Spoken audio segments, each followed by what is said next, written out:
Under the soft glow of dawn, a man sits by his window, staring at the world outside. The city is quiet, painted in gold and silence. He has everything he once thought would make him happy: comfort, stability, recognition.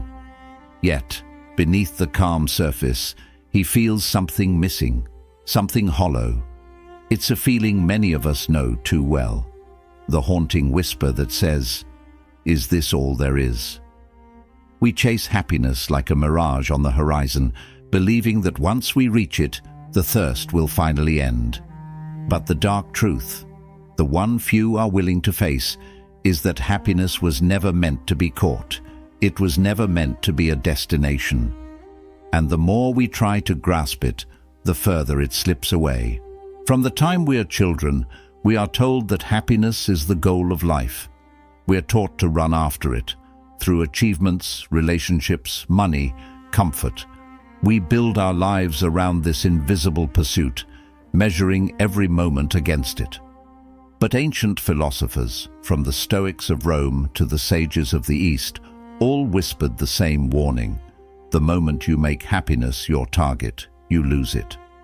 Marcus Aurelius once wrote, "Everything we hear is an opinion, not a fact. Everything we see is a perspective, not the truth." Happiness is one such illusion, shaped by culture, desire, and comparison. We don't seek to be happy, we seek to be happier than others. And in this quiet competition, we forget the simple truth. Joy was never outside of us. It is not something we achieve, it is something we remember. Think about the last time you told yourself, "I'll be happy when you get the promotion, when you find love, when you finally move to that new city or buy that new thing." The mind always postpones happiness into the future, creating a gap between where you are and where you believe joy lives. That gap is where suffering grows. The Buddha called this the wheel of craving, an endless cycle of desire and disappointment. Every time we get what we want, the mind simply replaces the old desire with a new one. We never escape the loop because we keep feeding it. And the cruel irony, our society thrives on keeping that wheel spinning. Every advertisement, every social feed, every story you consume quietly whispers, "You are not enough yet, but you could be if you just had this, did this, became this." It is a machine built to keep us chasing ghosts. Carl Jung once said, "The privilege of a lifetime is to become who you truly are." Yet most people spend their lives trying to become who they think they must be to feel happy. They trade authenticity for approval, depth for distraction, and when night falls, when the noise fades and it's just them and their thoughts, they feel it. The quiet ache of a life lived outwardly but not inwardly. True happiness, the philosophers knew, is not pleasure, it is peace. It is not excitement, it is alignment. It is the moment when your outer life begins to reflect your inner truth. But that kind of happiness demands something difficult. It requires loss, the loss of illusions, the loss of comfort, the loss of everything false. Because the dark truth is, happiness is not found in adding things to your life, but in subtracting what doesn't belong. Imagine a sculptor standing before a block of marble. He doesn't add clay to form a statue. He chips away everything that is not the masterpiece. The same is true for us. We must carve away the layers of false identity, the expectations of others, the constant craving for more. Only then does the simple beauty of existence reveal itself. Seneca once wrote, "It is not the man who has too little, but the man who craves more, that is poor." The modern world reverses this wisdom. It tells us to measure happiness by how much we can collect. But in that endless collecting, we become prisoners to our own desires. We scroll through lives more beautiful than ours, bodies more perfect, relationships more romantic. We compare our behind the scenes to everyone else's highlight reel, and we wonder why joy feels distant. But the truth is, happiness doesn't die because of pain or failure. It dies in comparison. It dies when gratitude fades into envy, when stillness is drowned by noise. The Stoics believed that peace begins when you stop demanding that life be easy. They saw suffering not as punishment, but as purification. Every challenge strips away illusion. Every hardship reminds you of what truly matters. Marcus Aurelius, burdened with the weight of an empire, once wrote, "You have power over your mind, not outside events. Realize this, and you will find strength." Perhaps that is the key to happiness, not controlling life, but mastering how we meet it, not demanding constant pleasure, but finding meaning even in the storm. There's an ancient story about a king who sought eternal happiness. He gathered the wisest men in his kingdom and asked them to craft a phrase that would make him happy when he was sad, and sad when he was happy. After many days, they returned with a simple inscription: "This too shall pass." The king realized the truth of life. Everything changes. Joy, sorrow, success, failure, all of it is temporary. And once you truly understand this, happiness becomes less about chasing feelings and more about living fully within each fleeting moment. To find peace, you must stop clinging to people, to outcomes, to the idea of what your life should be. You must allow yourself to be, fully, presently, quietly. In that surrender, a strange thing happens.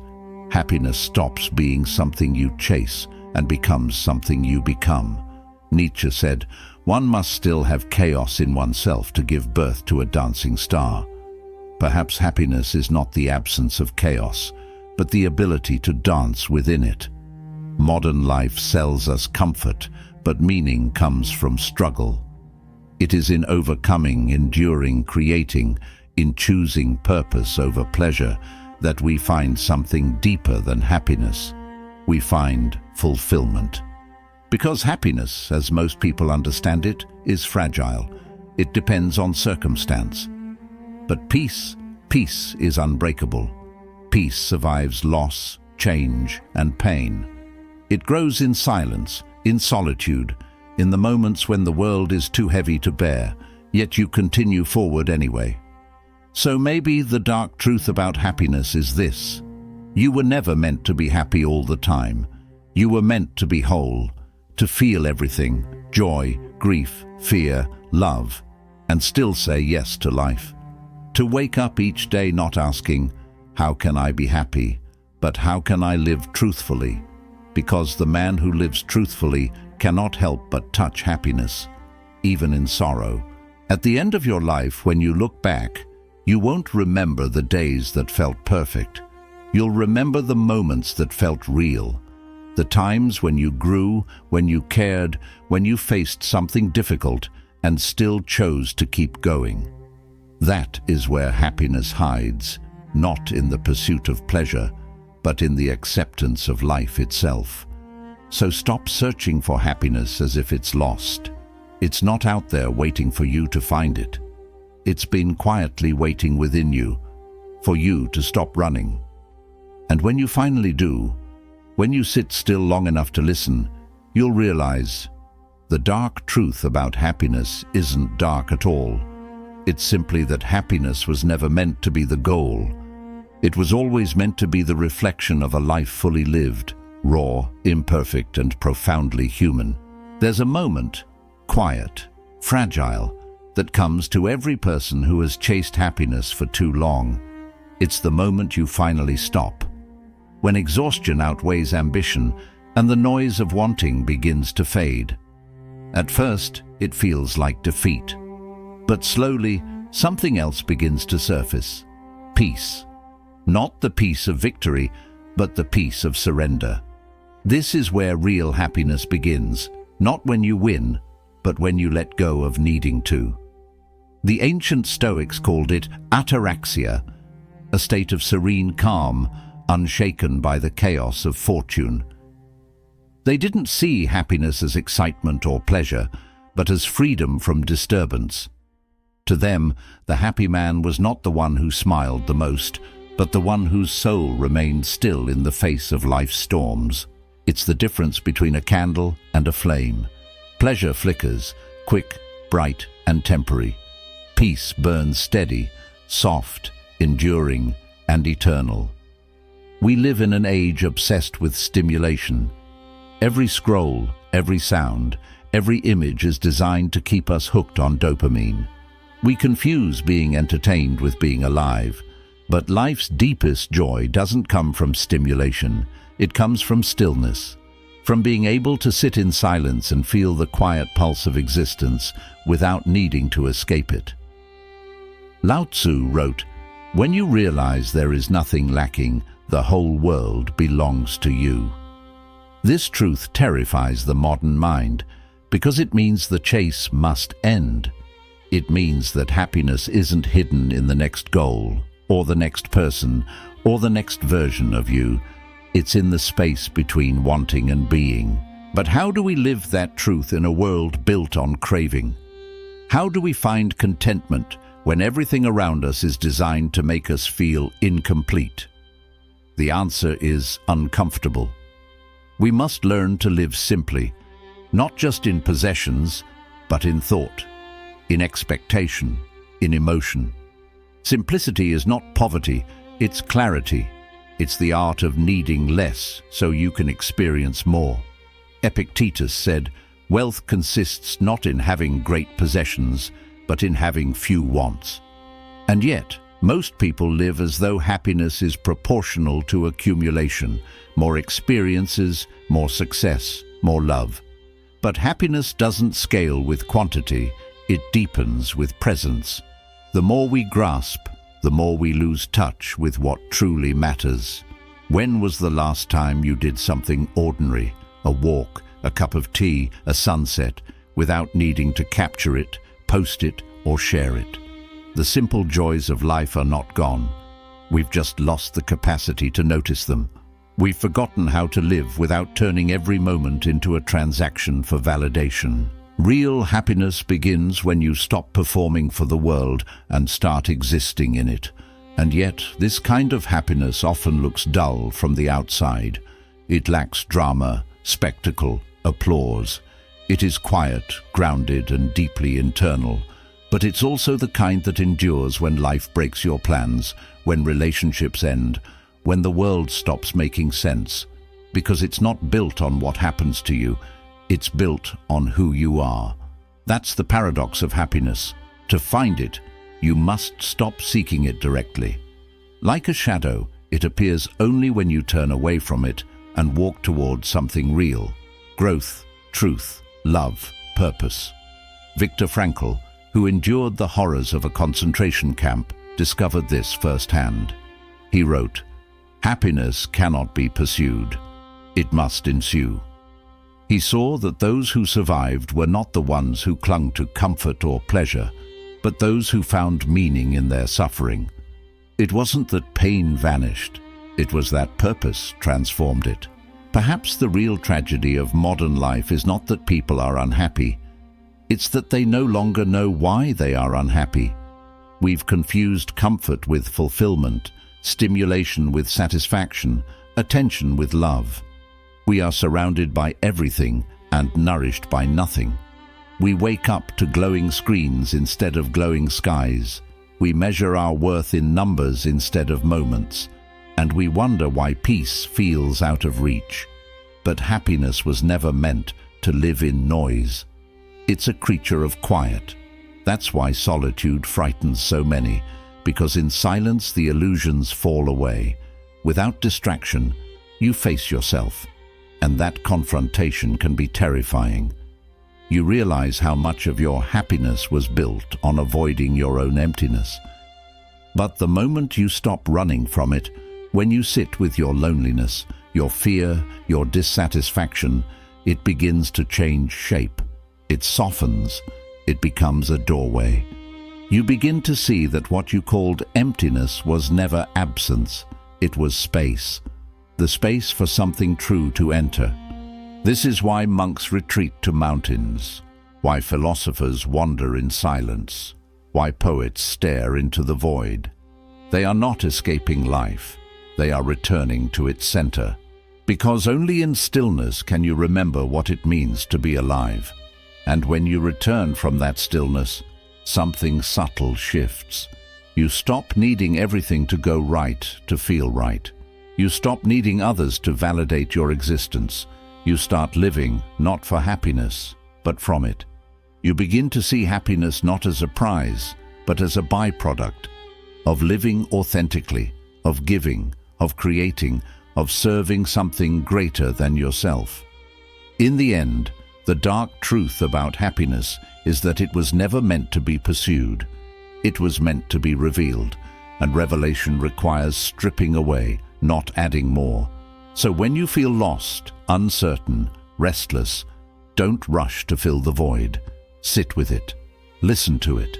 That discomfort is not your enemy. It's your guide. It's life's way of saying, stop searching outside. Everything you need is already within. At some point in every life, there comes a realization, a quiet breaking point, where you understand that happiness is not what you thought it was. You realize that the people who seem endlessly joyful aren't those who have been spared pain, but those who have made peace with it. They have learned to dance with the uncertainty of existence, to accept both beauty and sorrow as parts of the same melody, because the truth is, life was never meant to be comfortable. It was meant to be transformative. Comfort dulls us, but struggle shapes us. It is through the cracks in our lives that the light gets in. Marcus Aurelius once wrote, "The impediment to action advances action." What stands in the way becomes the way. He wasn't merely offering a Stoic strategy. He was describing the alchemy of the human spirit. Every obstacle, every heartbreak, every failure holds the seed of deeper understanding.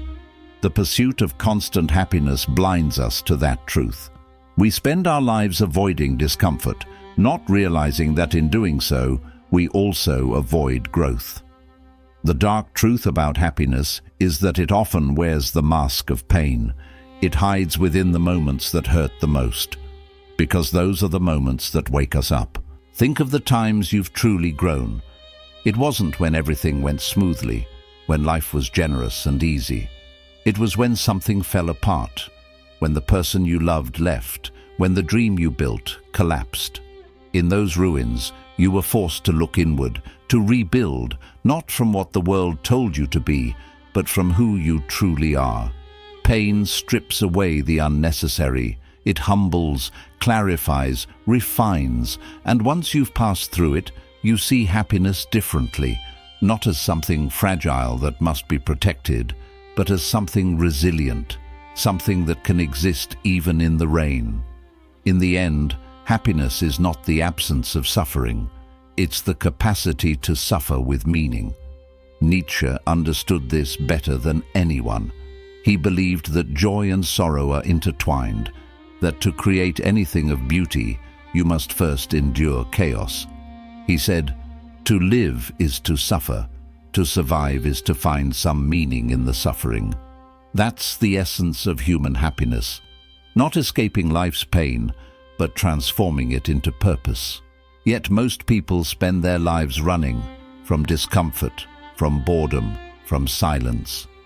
They fill every moment with distraction, terrified of what might surface if they stop. But what if the very thing you're running from is the key to what you seek? What if happiness isn't found in adding more, but in removing the noise long enough to feel what's already there? A monk once said, "The greatest tragedy of the modern world is not that we are unhappy. It's that we no longer sit still long enough to know ourselves." And that is where the darkness lies, in the avoidance. The refusal to face who we are beneath the layers of identity and expectation. Because only by facing ourselves do we begin to understand what happiness really means. It's not laughter. It's not the constant hum of excitement. It's a quiet acceptance, a steady trust, a deep breath that says, "This is enough." Imagine standing on a mountain at dusk, watching the sun disappear behind the horizon. There's beauty, yes, but also melancholy, the awareness that this moment will never return. That bittersweet ache is happiness, because happiness is not perfection, it's presence. It's the ability to be fully here, even when here is imperfect. We tend to think happiness must be bright, colorful, and loud, but in truth, it's often soft, gray, and unassuming. It's the warmth of a familiar voice, the silence shared between friends, the quiet pride of knowing you tried your best, even when no one was watching. To live with wisdom is to stop dividing life into good and bad, happy and sad. It is to see that every emotion, every experience has its place in the great unfolding. You can't have sunlight without shadow. You can't have joy without sorrow. And perhaps that's the final truth about happiness. It's not a feeling, but a state of harmony between what is and what you wish it to be, between who you are and who you think you must become. Carl Jung called this process individuation, the integration of the whole self, light and dark alike. He believed that only by embracing our shadow do we find wholeness. Happiness, then, is not about being pure light, but about walking in balance with the dark. So maybe the question is not, how can I be happy, but can I live fully even when I am not? Because the one who can do that, who can sit calmly in sorrow, laugh through uncertainty, love through fear, has already found a deeper kind of happiness, one that no circumstance can take away. The world will keep telling you that happiness is something to chase, that it's hidden in the next milestone, the next purchase, the next success. But happiness is not a destination. It's the way you walk. Every morning you rise as a chance to choose how you will meet the day. Will you chase the illusion of a perfect life, or will you embrace the imperfect beauty of the one you already have? Because when all is said and done, when the years have passed and the noise fades away, happiness will not be found in what you owned or achieved. It will be found in how deeply you lived, how sincerely you loved, and how bravely you faced the truth, even when it was dark. And that is the truth no one wants to hear. Happiness was never something to be found. It was something to be realized. It has always been here, quietly waiting for you to stop running, to stop reaching, and to finally just be. The search ends where presence begins, and in that stillness you will find it, the quiet joy that has been whispering your name all along. If this message resonated with you, if it made you pause, reflect, or see life a little differently, then take a moment to support the journey.